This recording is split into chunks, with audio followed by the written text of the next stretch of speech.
Hey everyone, my name is Sean Cecil from the Oculus Institute, and today I want to talk about unnecessary urgency. So a couple months ago, I had a friend and client come to me, and he was in this state of urgency.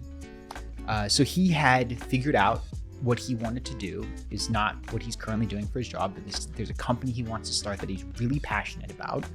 And it's a situation where it's going to take him some time to really dial in and get the clarity on exactly what he wants to do with the offering and learn some of the skills that he needs to have in order to be successful in delivering the value that he wants to deliver. And so he was in this state where he felt this urgency to quit his job, right? Now, I'm the person who's always going to tell you should always be making progress towards a career that's meaningful to you. I'm never going to tell someone, hey, listen, just sit on the sidelines and accept it indefinitely, right? That's not who I am. But if you're in a position where, it's going to take some time to prepare yourself, then that doesn't necessarily mean that you need to quit your job immediately, right? So he was putting all this pressure on himself. He was putting all this urgency on himself because this job that he used to think was pretty good, right? Now he was comparing it to this dream that he discovered. And suddenly in the comparison, the job became shit because the dream was so amazing. And so he's like, oh, now I just want to quit my job. But that wouldn't serve him. It was a very well-paying job, right? He was planning to just go start a business. Having the capital to do marketing campaigns and all that would be beneficial for him, right? It was going to take him time to build the skills, so he couldn't even start his business immediately, even if he wanted to. So he'd just be quitting and then, doing what from there. So it was one of those situations where it was entirely artificial urgency.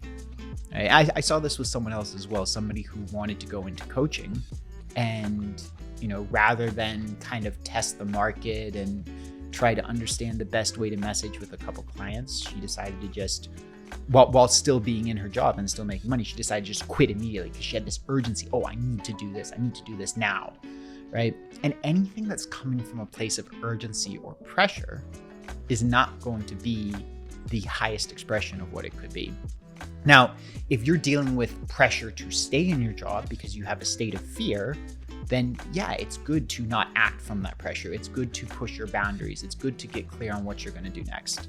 And I'm always going to say you should always be taking actionable, practical steps to whatever's next in your career. But always making progress is not the same as rushing something that can't really be rushed. So beware of artificial urgency and don't let the shininess of the dream cause you to take something that could be, a pretty good bridge and throw it away for no reason. Hey everyone. I hope you enjoyed this video. If you found value here or if there was something that resonated with you, then I'd encourage you to explore more and check out my free 5-video workshop series on how to figure out your next career step. All you have to do is go to www.oculusinstitute.com/nextcareerstep. It'll take you to the first video in the playlist. You can go through, watch all of them, and at the end, you'll know what's the next step for you to bring you to a career that's both fulfilling and financially prosperous. Have a wonderful day, and I'll see you on the other side.